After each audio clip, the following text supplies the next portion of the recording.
Para mí la abundancia tiene que ver con la libertad. Si tú alcanzas la abundancia para ser cada vez menos libre, eres muy pobre en la vida. Y la abundancia compra libertad. Y mis recursos y mi dinero y lo que generan mis empresas y todo el capital que yo genero me permite la libertad de, estamos acá en Miami, pero mis hijos están allá, en el hotel. Okay. Estuvieron toda esta semana acá conmigo. Pues yo estoy en medios, pero por la tarde voy con ellos y al día siguiente estoy en el zoológico. Y porque si tienes dinero y no tienes tiempo para gastarlo, eres muy pobre. Si tienes dinero y no puedes cancelar algo porque eres esclavo de tu empresa, eres muy pobre. Y yo no quiero ser pobre. Bienvenidos nuevamente a un episodio de este podcast llamado Mentalidad Exponencial, donde estamos tocando diferentes pilares de la mentalidad exponencial, precisamente. Ellos son longevidad, criptomonedas, economía digital, liderazgo y, por último, inteligencia artificial. Ustedes saben que semana tras semana me gusta traer personas que nos puedan aportar demasiado en estos pilares. Y hoy tengo la gran fortuna, créanme que me siento muy complacido, dichoso, no sé ni cómo manifestarlo, porque tengo acá mismo en estudio a una persona que primero lo conocí porque todo el mundo lo repostea. Empecemos por ahí.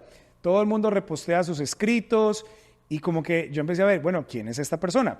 Y hace 3 años, algunos de ustedes saben que pasé por un episodio, digamos, a nivel emocional bastante fuerte, fue donde más me apoyé precisamente en todo lo que manejaba mi invitado de hoy en sus redes sociales porque es psicólogo. Y hoy tengo la fortuna de tenerlo para ustedes acá. Estoy hablando del señor Efrén Martínez. Efrén, bienvenido, ¿cómo estás? Muy bien, Alex. Muchas gracias por abrirme este espacio y feliz de compartir con toda tu audiencia. Muchas gracias. Bueno, Efrén, cuéntanos un poquito, así brevemente, una reseña de Efrén Martínez. Pues yo soy un apasionado de ayudarle a las personas y a las organizaciones a que alcancen su propósito y les ayudo a eliminar los obstáculos que tienen para lograrlo. Y todo lo que hago en la vida, desde los métodos de difusión que tengo, los podcasts, los libros, mis empresas, están destinadas a eso.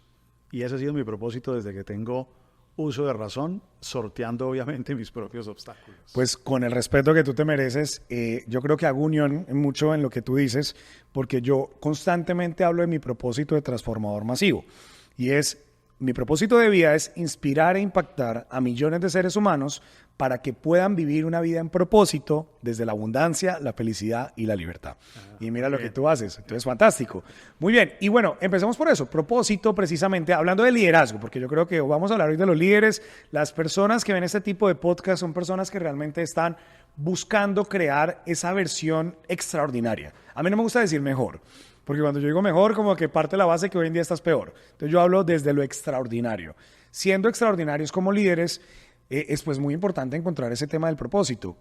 ¿Cómo podrías tú definir lo que es un propósito para una persona? Mira, un propósito no es cualquier intención. Es una intención noble que le agrega valor al mundo y en ese agregarle valor al mundo puedes tomar parte de ese valor para ti. Okay. Y se vuelve entonces en un valor compartido. Porque yo puedo tener N intenciones, pero no cualquier intención hace que el mundo sea un mejor lugar. Okay. Y cuando uno confunde el propósito con el éxito y cree que el éxito es el fin último de la vida, comete un error gravísimo. Y es que el éxito es un efecto colateral de llevar una vida y un trabajo con propósito. Okay. Es como una mariposa. Si tú te dedicas a perseguir la mariposa vuela. Pero si tú te llenas de razones para llevar una vida con propósito, que es hacer el bien y hacerlo bien, la mariposa viene y se posa sobre ti. O sea, lo normal es que alguien que haga las cosas bien y que quiera hacer el bien tenga un efecto colateral de éxito. Y eso se puede enseñar, eso se puede aprender, eso se puede copiar de otras personas, eso se puede mentorear. Y ahí está la magia, que no es para un grupo de privilegiados, sino que todos pueden desarrollar un tipo de mindset que les permita crecer en su liderazgo. Buenísimo. Mira, es que debo aprovechar que estás acá y que tienes tanta experiencia desde propósito, además porque de esa misma manera yo me voy alimentando también. En mi programa de líderes cuánticos llegan muchas personas de diferentes edades, desde los 18 años y he tenido la fortuna de tener personas de 84 años en el salón, lo cual me encanta, porque tú sabes que hay personas que entre más edad, como que dicen, yo ya para qué hago esto. ¿no es cierto? Como que yo ya aprendí lo que tenía que aprender y demás. Entonces me encanta cuando veo personas adultas en un salón, porque no importa la edad, todavía quieren estar aprendiendo más, entrenándose más. Pero un factor denominador o un común denominador que hay es que muchas personas llegan, sobre todo, digamos, entre los 30 y los 40. Yo creo que eso es lo que he detectado. Y me dicen, Alex, es que yo escucho y lo escucho acá en el salón y me encanta, pero me doy cuenta que no tengo propósito de vida, no sé qué hacer con mi vida. ¿Qué podríamos hacer nosotros con ese tipo de personas? Mira, hay que ayudarles a que alcancen 4 cosas. Ok. La número 1, que ellos puedan descubrir a quién quieren servirle en la vida. Ok. Y para uno hacer ese proceso de descubrir a quién quiere uno servirle, la historia y el mundo emocional te ayuda mucho. Porque a través de la rabia tú puedes preguntarte, ¿hay algo que me indigne en pleno 2024 y que yo quiera cambiar de la forma de hacer estos negocios o estas prácticas o esto que sucede en el mundo? O desde la tristeza. ¿Hay algo que yo haya perdido, algo que me haya dolido, algún desierto que yo haya cruzado, que yo quisiera favorecer esta curva de aprendizaje en otros para que no tengan que transitarlo con tanta sed? O desde la alegría. Hay alegrías que la vida me ha dado, o hay suertes que he tenido, o hay éxitos fruto del desarrollo académico, profesional, que yo quisiera compartir con otros. Porque cuando tú descubres a quién quieres servirle desde algo que tiene que ver con tu historia personal, se te vuelve algo visceral. No se te vuelve algo que es una buena idea. Buenas ideas hay un montón, pero compromiso con la buena idea tiene que ser visceral. Ese es el punto número 1. Entonces, espérate. Rabia, tristeza, alegría. Alegría. ¿Y el cuarto es? No. Ese es el punto número 1. Ah, ok. Descubrir a quién quieres servirle desde tu historia y tu mundo emocional. Perfecto. Ok. El punto número 2 es que tienes que descubrir cuál es tu diferencia. Ok. Así tal cual como las empresas. ¿Cuál es mi proceso de diferenciación? ¿No? ¿En qué soy bueno? ¿Qué es eso que da mi huella personal? ¿Qué es eso por lo que me extrañarían si yo dejara de estar? ¿Qué es eso que si yo no pudiera continuar abriría un roto en el mercado que se demorarían los clientes en reemplazarme? Me reemplazarán, pero se demorarían. ¿Qué es eso que no es tan fácil de copiar, aunque los procesos y procedimientos sean iguales? Hay una huellita o una marquita personal que yo tengo allí. Ok. Número 3, ¿qué es eso que yo hago? ¿Cuáles son las conductas, los productos, los servicios que yo impregno con esa marca personal, con las que impacto a aquellos a los que quiero servirles? Es como si te devolvieras del 3 al 2 al 1. Ok. ¿Cuál es ese negocio? ¿Cuál es ese servicio? ¿Cuál es esa labor profesional? ¿Cuál es esa conducta que yo impregno con esa huella personal, con esa marca personal, con esa diferencia y con la que impacto a aquellos a quien quiero servirles? Ok. Y el cuarto tiene que ver con que poseo algún conocimiento en particular fruto de mi experiencia de vida, poseo algo que se me da bien, algo que me sale natural, algún talento adicional que pueda yo utilizar para que mis productos, servicios o conductas sean más extraordinarias, que pueda impregnarlas con ese sello personal con el cual impacto a las personas que quiero servirles.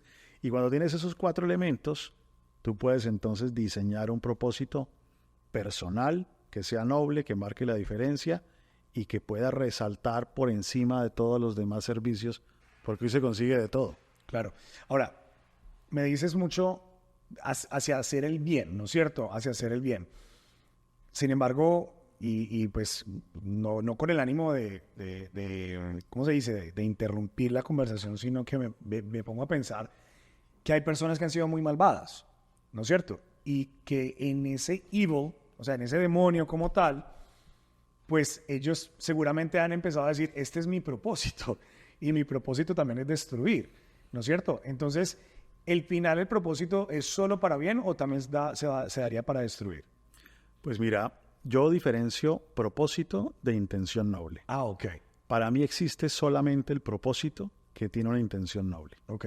Lo otro es cualquier intención, e intenciones hay muchas. Sí. Pero lo que nosotros tenemos que fomentar es que el propósito que desarrollan las personas esté acompañado de una intención noble, no cualquier propósito. Fantástico. Porque si no, estamos como estamos. No, total. Pero es que, de nuevo, como estamos, entonces digamos que es muy importante. La gente a veces dice, pero es que vea cómo está el mundo. Entonces, y empiezan a traerte ejemplos de diferentes tipos de personas que han hecho, digamos, daño a la sociedad Y es de, pero entonces esa persona también vive en propósito. Y ahí es donde a veces quedas tú como pero ¿y es ahora que, qué digo? es que esa es la gente que tiene un mindset imposibilista.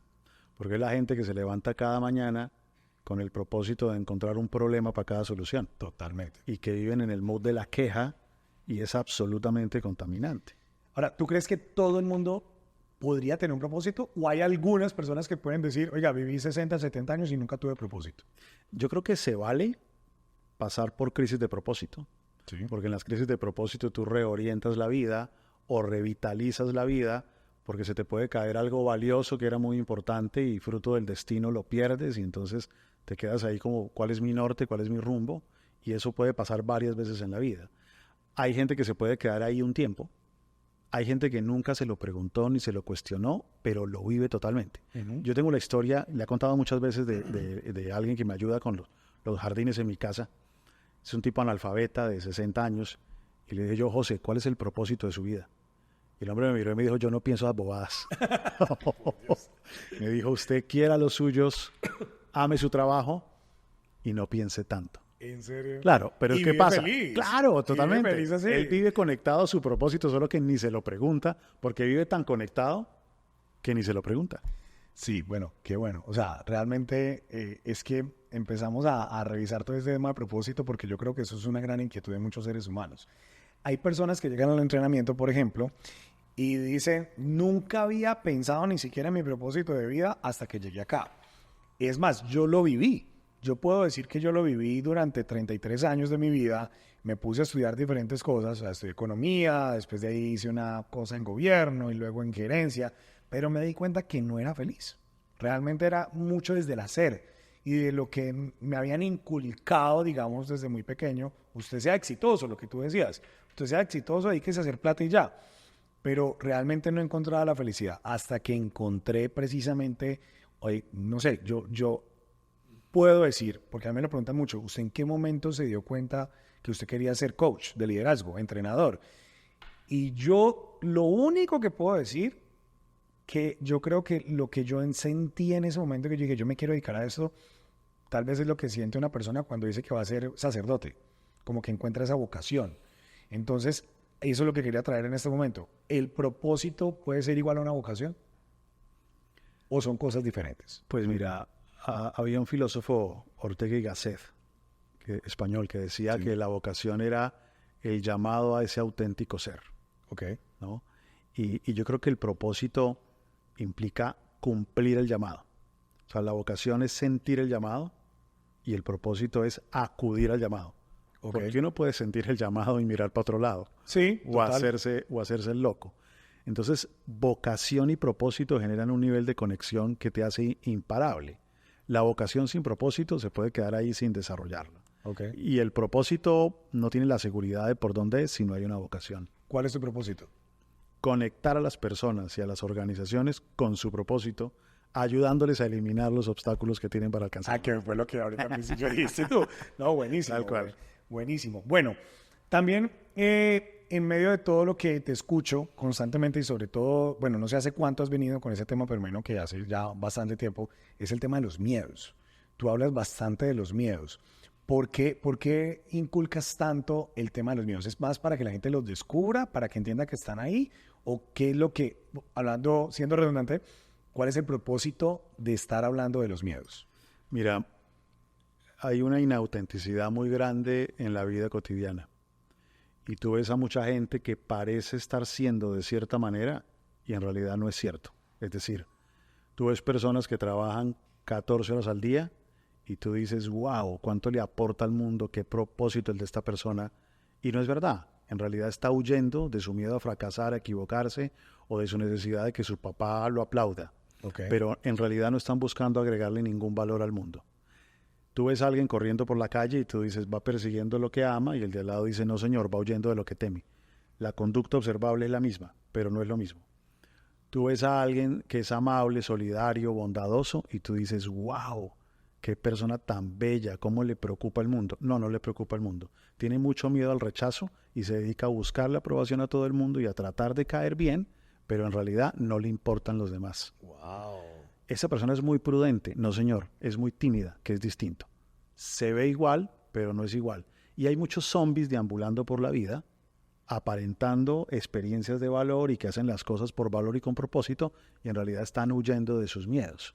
Y viven entonces enfermos, con el colon inflamado, llenos de contracturas, llenos de bruxismo, sin tener la experiencia de valor en donde te gozas la vida por lo que haces, sino vives corriendo, huyendo de tus miedos. Y van pasando las décadas y no vivieron. ¿Y cómo hacemos para detectar que estamos viviendo en un miedo? Porque me atrevería a pensar que muchas de estas personas, pues en su consciente podrán decir, no, yo no estoy hablando de ningún miedo. O sea, ¿cómo hacemos para que realmente los seres humanos podamos detectar, oiga, estoy viviendo desde el miedo o estoy viviendo desde realmente ser, ¿cómo le llamo? ¿Arriesgado? O sea, ¿cómo le llamo cuando puedo realmente atravesar el miedo? ¿Una persona arriesgada o cómo lo denominas? Alguien puede tener arrojo, pero la forma más fácil de tener arrojo es que haya un propósito que te jale. Algo que te llame para que te atrevas a saltar el miedo. Sí. Porque soltar el miedo es una cosa muy fuerte. Si tú sueltas el miedo, te toca enfrentarlo. Claro. Mientras que si no sueltas el miedo, no enfrentas nada porque estás asustado, ¿no? Hay varias formas de saberlo. La cabeza dice lo que sea. Los pensamientos a veces dicen muchas cosas. Uh-huh. Pero son los actos los que realmente develan cuál es la intención que tú tienes. Si yo digo, es que a mí no me da miedo el rechazo, para nada, a mí no me da miedo que se burlen de mí. Ok, vaya y haga karaoke. Quiero verlo haciendo karaoke. ¿Usted que no tiene miedo de que se burlen? Muestre. Quiero verlo bailando. Quiero verlo coquetear. A ver si es verdad. Porque uno para decir cosas es cantidades. No, a mí no me da miedo equivocarme ni fracasar. Ah, no. Hago un post en Instagram con un error ortográfico. Y déjelo así y no diga nada. A ver si se le revuelve el estómago o no. Porque uno para decir cosas y pontificar es lo máximo. Sí. Entonces, en la acción, esa es una forma.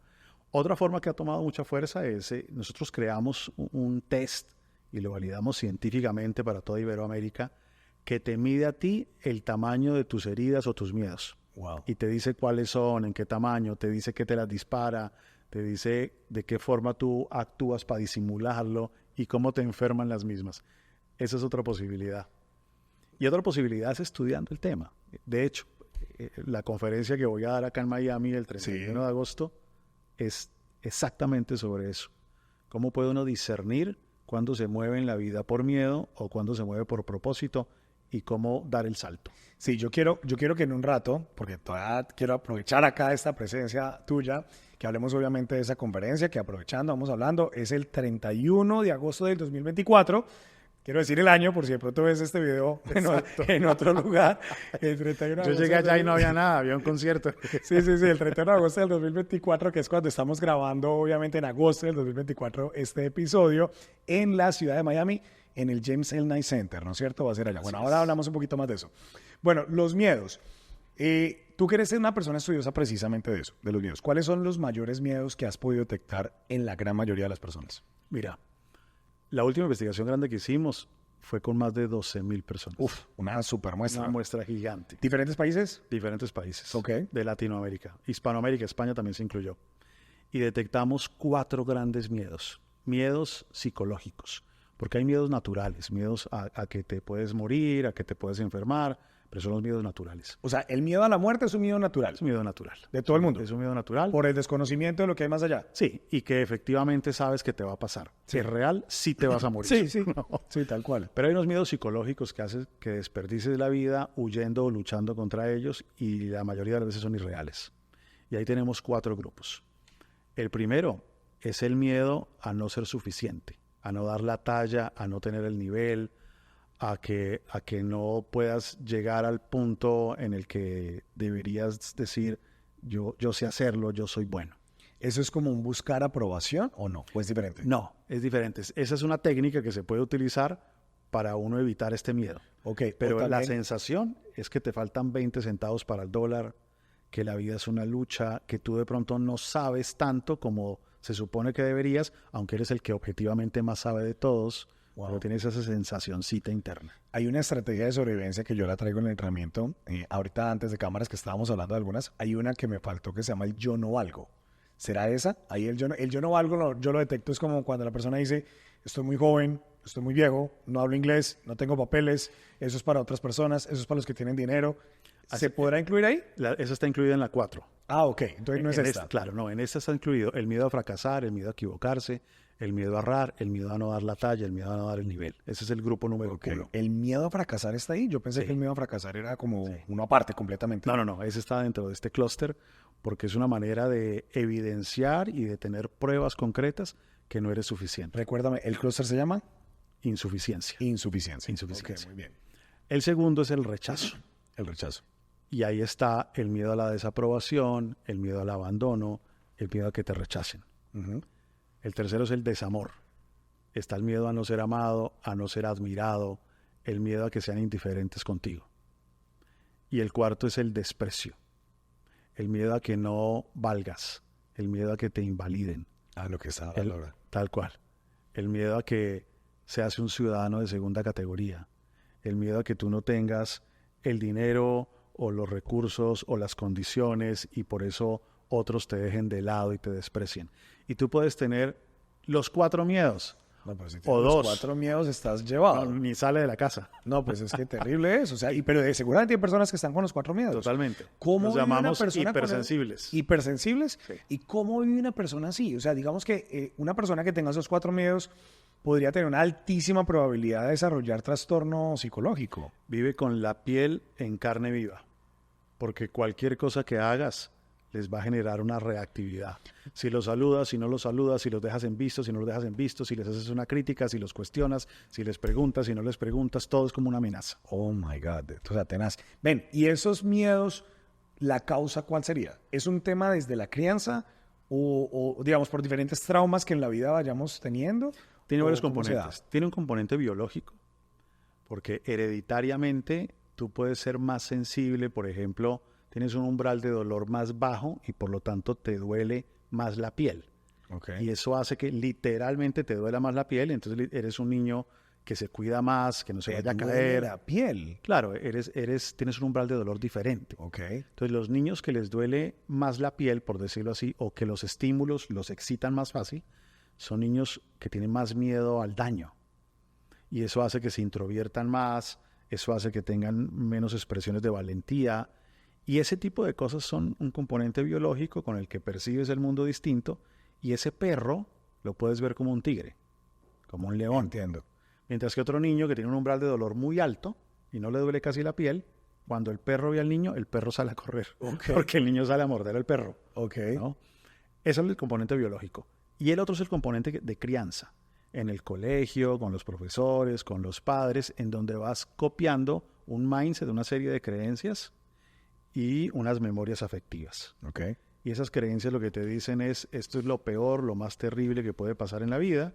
Luego, si tú creces con el mindset de la insuficiencia, del miedo a la insuficiencia, equivocarse es lo peor que puede pasar en la vida. Y eso pudo haber sido porque tal vez un padre te dejó por debajo en algún momento. Usted no es suficiente, usted no sirve para nada, ese tipo de cosas, ¿no es cierto? Totalmente. La crianza. La crianza pesa. Ahora, el grueso de la gente le va dando la vuelta a eso. Pero muchos no. Bueno, y si una persona llega adulto, sin importar la edad, llamemos adulto por encima de los 20 años, hasta la edad que sea, ¿es posible realmente girar esa creencia? 100%. Sí.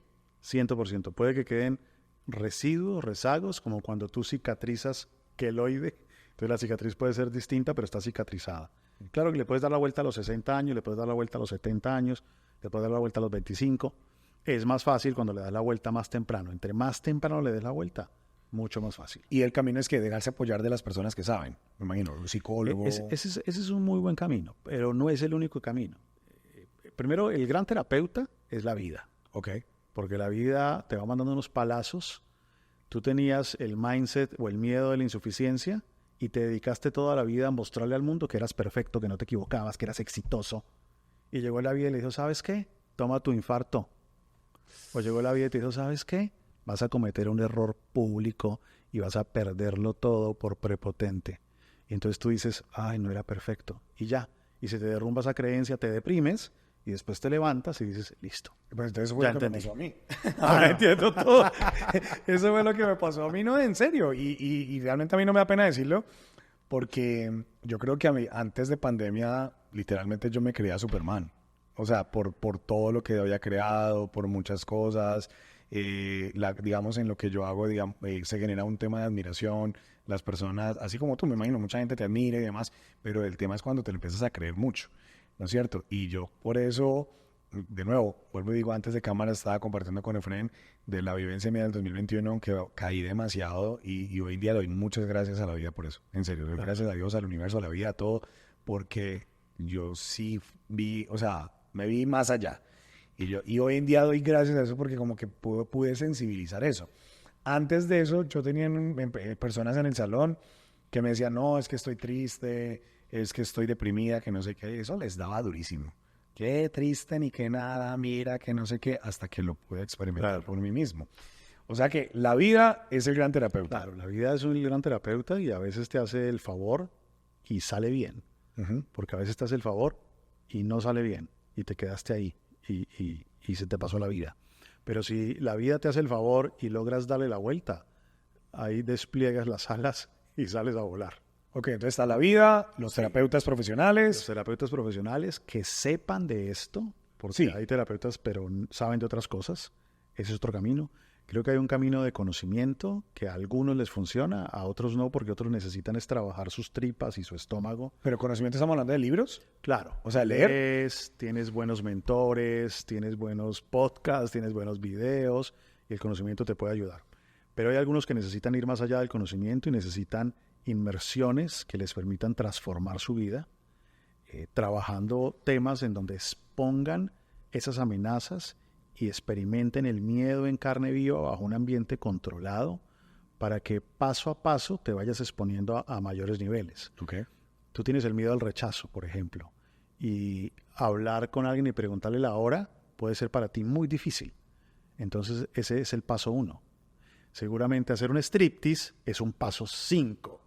No puedes empezar con el paso 1, porque si empiezas con el paso 1 por ahí, te paralizas y empeoras. Quizás ir a karaoke sea el paso número 3 y no el paso número 1 porque aún es muy fuerte. Si tú logras hacer buenos diseños para poderte exponer a los miedos y de forma paralela desarrollas algunas habilidades para en vivo y en directo enfrentar esto, puedes ir disolviendo estas cosas. Una persona, llamémosla exitosa a partir del reconocimiento. No hablemos tanto del dinero, aunque me he puesto a pensar y cada vez entre más exitoso el dinero te va llegando. O sea, por más de que no queramos decirlo, pero es que si tú eres exitoso en el deporte, pues te vuelves millonario. Si eres exitoso en la música, te vuelves millonario. Si eres exitoso en las empresas, te vuelves millonario. Pero hablemos de estas personas que han logrado, digamos, la cúspide. Son personas que pudieron lidiar con esos miedos o tal vez estando ahí todavía están lidiando con eso. O sea, por ejemplo, una de las personas que yo más admiro y la gente que me conoce sabe que es así, es el gran emprendedor de este siglo, que es el señor Elon Musk. 53 años, tú ves a Elon Musk y se agarra con todo el mundo, o sea, es muy polémico, pero a la vez crea, genera resultados. Son personas que están en un nivel de mindset mucho más elevado o también están lidiando con miedos. Yo creo que en su mayoría han avanzado en el manejo de sus miedos. Eso no quiere decir que no le queden algunos residuos a algunos. Solo que uno está acostumbrado a ver el miedo como aquel que tiene miedo a que lo rechacen y entonces es muy introvertido y no se expone y uno dice, qué asustado. Mientras que ese grandioso, que uno es súper fuerte y prepotente y uno dice, este no tiene miedo. No, de pronto sí tiene miedo a que no lo admiren y por eso tiene esas poses de grandeza y es más su máscara. Pero uno asocia que tiene miedo es este. Pero en general, la gente exitosa ha enfrentado muchos de sus miedos. Pues mira que yo me leí la biografía de Elon Musk, la autorizada por él, la que escribió Walter Isaacson, el año pasado salió. Y algo, por ejemplo, que yo no sabía, más allá de, por ejemplo, tiene un poco de hijos, cierto, Elon Musk, pero él no tiene relación con su padre. Su padre fue una persona que lo maltrató a él, a sus hermanos y a su mamá. Entonces llegó un momento ya, o sea, según el libro, ya hace varios años, él no tiene contacto alguno con su padre. Prefirió ya marginarlo completamente, porque como cuando le quiso dar una oportunidad, volvió a, llamámosla vulgarmente, embarrarla, claro. ¿No es cierto? El papá, y él dijo, ¿sabes qué? Yo no quiero saber nada de ti. No quiero saber nada de ti, ya no más de este señor, el papá de él, y él mismo lo deja muy mal en el libro, de que era una persona que golpeaba a su mamá, que la engañaba, pero mira, esta persona finalmente también tiene sus propios traumas y tiene sus propios líos. Y desde ahí dice, yo no quiero saber nada de mi papá. A partir de ahí él dice, quiero tener muchos hijos. una cosa es resultado de la otra. ¿Podría ser? ¿En medio de todos esos miedos? Seguramente. Seguramente porque muchos convertimos algunos de nuestros miedos en aprendizajes que nos llevan a diferentes caminos. No, tremendo. Eso es tremendo. Te voy a hacer una pregunta personal. ¿Puedo? Por supuesto. ¿Cuál es tu mayor miedo? Mira, yo tengo dos miedos que diría que son los principales. Uno no tiene que ver conmigo, tiene que ver con mis hijos. ¿Ok? Mis hijos son mi mayor vulnerabilidad. Y el miedo no es que vayan a vivir cosas malas o difíciles, porque les va a tocar. O sea, no hay nada que hacer. No hay nada que hacer, No hay nada que hacer. El miedo es que no las logren gestionar o manejar. Y ver su sufrimiento de no poder lograrlo, eso me asusta, me asusta. Además porque, pues, no sé hasta dónde llega a aplicar eso de que en casa herrero cuchillo de palo. O sea, puede ser muy difícil tú como padre poderlos gestionar o no. O sí puede funcionar. Pues yo espero que sí. Sí, sí. Pues sí, lo Espero que que sí, pasa. pero como no, uno no sabe qué les traiga la vida, y la vida a veces trae cosas que uno no busca, sino que aparecen. ¿Y ese miedo cómo te usa a ti? Ese miedo con tus hijos. Ese miedo me mantiene lúcido a estarles enseñando cosas, a estar pendiente, a cuidarlos más, a pesar de viajar tanto y tener tanto trabajo encima, siempre estar ahí conectado con las cosas importantes y tratar de dar aquello que está en mi control, de tal forma que cuando lleguen los tiempos difíciles, yo tenga la tranquilidad que yo entregué lo que estaba en mi control. Fantástico. Porque lo demás le toca a ellos. Fantástico. ¿Y el segundo miedo? Y el segundo miedo es no lograr cumplir mi propósito. Porque es un capricho, algo que quisiera, ¿no? Si no pasa, pues no pasa. Tendré una decepción. ¿Pero cuál? ¿El que Ya está. me mencionaste ahora? ¿De Sí. apoyar a la gente? Sí, sí, Pero sí. sí lo estás logrando. Sí, pero voy como en el 10%. Ah, ok. O sea que sí tienes cuantificado a cuántas personas quisieras apoyar, que tu nombre quede, mejor dicho, o sea, pueda impactar muchísimas personas. Claro, yo creo en lo exponencial. Fantástico. Yo creo en la masificación. Yo creo en que nunca habíamos estado en un momento histórico tan importante y tan fácil para lograr eso. Tú eres de los míos. O sea, yo soy de los que pienso eso. Estamos viviendo la mejor época de la historia o sea, no ha habido época de la historia mejor para vivir que esta. Totalmente. Definitivamente, ¿no es Y lo cierto? que viene y lo vamos a ver. Y lo vamos a ver exactamente con el tema de longevidad. La gente me dice que estoy loco porque le estoy diciendo, oye, cada vez nos acercamos más a poder vivir en completa sanidad por encima de los 100 años. Pero O sea, totalmente eso. es muy posible que lleguemos a los 120 nosotros con todo lo que está pasando. Yo creo que sí. No, pues fantástico. Yo he tenido acá a un invitado, Pipe Ramírez, que él habla mucho precisamente del tema de longevidad y él dice que su misión es llegar a los 180 años. 184 dice. Pues no sé de dónde sacó el número, pues él dice 184 y lo voy a mostrar. Pues no sé, pero pues de todas maneras. Bueno, y ese miedo de no lograr tu propósito, ¿qué te genera? Me genera un estado de alerta, pero es un estado de alerta que no me paraliza, sino de estar viendo cómo se conectan las diferentes variables para poder generar fuerzas hacia adelante. Entonces me doy cuenta de dónde están las oportunidades, dónde están las opciones, qué hay que hacer para lograrlo, y todo el tiempo estoy funcionando de esa manera, de esa manera. Estoy todo el tiempo preguntándole a la gente que ya se equivocó, en qué se equivocó, o la gente que está haciendo cosas que yo estoy haciendo o que me gusta hacer. Siempre estoy obteniendo información, siempre, para ver cómo puedo nutrirme y ahorrarme mi sensación de no tener todo el tiempo que quisiera para lograr todo lo que quiero. Siento que puedo ahorrarme esa curva de aprendizaje aprendiendo con otros. Y como devolución al mundo, cada vez que me preguntan, cuento todo. Yo cuento todo lo que yo haya aprendido. Fantástico. Aprovechándote de que estás acá y me pusiste a pensar cuando mencionaste tus miedos, y yo creo que yo sí tengo un miedo, tengo que aprovechar al experto, por supuesto. Con mi esposa, que obviamente queremos tener hijos, yo ya tengo 3 hijos de un primer matrimonio, pero mi nueva esposa, pero ella le preocupa mucho algo, entonces como que me ha inculcado ese miedo. Ella me dice, tú sí vas a tener tiempo para tener otro hijo, o sea, porque al igual que tú, estoy obsesionado con mi propósito de vida. Y cuando digo obsesionado, es obsesionado. O sea, haciendo todos los días más para buscar impactar más personas, para que las personas puedan vivir en la abundancia, en la felicidad, en la libertad, a través de este podcast, a través de mis entrenamientos y muchas otras cosas más. Me encanta prepararme, me encanta conocer personas como tú, pero esa pregunta, créeme que me llega ahí. Ella me dice, tú sí vas a tener el tiempo, porque me dijo algo, yo prefiero a alguien, así me lo dijo, y pues si eso entre la privacidad, que ya no es privado, pero me dice, yo prefiero a alguien que no sea tal vez tan exitoso, pero que esté conmigo y con mi hijo. Y yo no sé qué responder. O sea, porque yo digo, ¿cómo puedo manejar eso? Pues aprovechando la experiencia y esta fortuna de tenerte acá. Pues te voy a contar cómo lo hice yo. Porque la mamá de mis hijos me dijo exactamente lo mismo hace algunos años. Ok. Pero ya somos dos. Hace algunos años. Que me separé. Ay, por Dios. Pero yo me puse a pensar, para mí la abundancia tiene que ver con la libertad. Okay. Si tú alcanzas la abundancia para ser cada vez menos libre, eres muy pobre en la vida.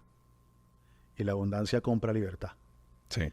Y mis recursos y mi dinero y lo que generan mis empresas y todo el capital que yo genero me permite la libertad de... Estamos acá en Miami, pero mis hijos están allá, en el hotel. Okay. Estuvieron toda esta semana acá conmigo. Entonces yo estoy en medios, pero por la tarde voy con ellos y al día siguiente estoy en el zoológico. Y porque si tienes dinero y no tienes tiempo para gastarlo, eres muy pobre. Si tienes dinero y no puedes cancelar algo porque eres esclavo de tu empresa, eres muy pobre. Y yo no quiero ser pobre. Fantástico. Y para mí ser rico es ser libre. Me encanta, me encanta. Entonces voy bien.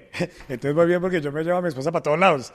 Yo le digo, yo viajo mucho también y de 10 viajes me acompañan 8. Y eso que 1 o 2 que no viaja es porque por temas laborales de ella no puede, ¿no es cierto? Pero el resto mantenemos juntos y obviamente cuando vengan los hijos será igual. Y estoy contento. No, voy muy bien, amor, para que escuches esto. También hay un ciclo de la edad. Ok. También hay un ciclo de la edad. Es decir, la mamá de mis hijos me dijo eso en los 30. Ahora que ya está por encima de los 40, dice ella, oye, qué bueno que nuestros hijos puedan ir a la universidad del mundo que quieran. Uh-huh. Y digo, claro, pero toca trabajar. Claro. Dice, sí, no, trabaja. Qué bueno que, no, pero al principio cuando uno está más joven uno quiere todavía como estar ahí pegadito, como que no ha valorado todavía ciertas cosas que generan la estabilidad. Sí. La estabilidad es algo súper valioso, pero uno empieza a verla con más valor en la medida que van pasando los años, porque empiezas a tener la tranquilidad que si un día enfermas, vas a poder ir al médico que quieras. Si un día no puedes responder o a tu familia le va mal, tienes una familia que puede ayudarle a tu familia extensa a que le vaya bien. Mientras que a los 20 y pico no estás pensando en esas cosas. Sí. Entonces, estás pensando más en el goce de la vida. Claro, y necesitas a tu pareja al lado para gozar la vida.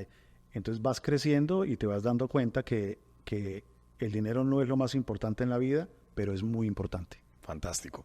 Bueno, ya para terminar, porque esto ha estado fantástico, realmente creo que ha sido un gran momento, Efraín, y gracias por estar acá. Háblanos un poquito ahora sí de la conferencia. Vuelvo y repito, será el 31 de agosto del 2024 en el James L. Knight Center. ¿Cómo se llama la conferencia? Se llama Vivir desde el miedo o desde el propósito. Ok.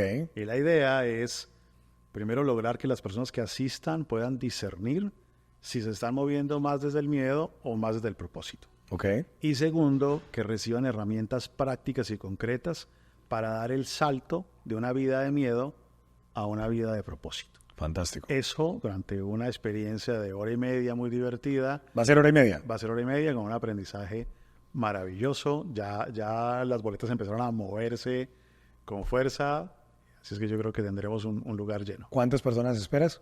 Esperamos 300 personas. 300 personas. ¿Dónde se pueden registrar? En eventos.efrenmartinezortiz.com okay. O en mi Instagram, en Linktree, ahí encuentras el acceso y ya está. Ahí pueden estar. ¿Va a ser el 31? ¿A qué hora? Va a ser a las 7 de la noche. A las 7 de la noche. Así es. Ok, no, pues fantástico. Yo declaro que lleno total. Eso seguramente va a ser un sold out para ti. sea. Seguramente, entonces ya saben, Efren Martínez, psicólogo colombiano, una persona supremamente exitosa en lo que hace y es exitosa porque impacta a miles de seres humanos y declaremos que millones en ese propósito que él tiene de seguir impactando más personas, precisamente para que van en propósito y las organizaciones también. Tu Instagram es tu nombre, ¿no? Efren Martínez O. Efren Martínez O, sencillito. Una persona acá maravillosa, de verdad que he disfrutado mucho este espacio, yo declaro que tú también, declaro que podemos volver eventualmente a tener otro espacio como estos porque, o sea, me encanta porque esto me va ayudando mucho más también a mí precisamente a nutrirme de personas tan maravillosas como tú. Así que Gracias por el espacio. muchas gracias, Efren. Hasta una próxima oportunidad. Nos vemos en un próximo episodio de Mentalidad Exponencial.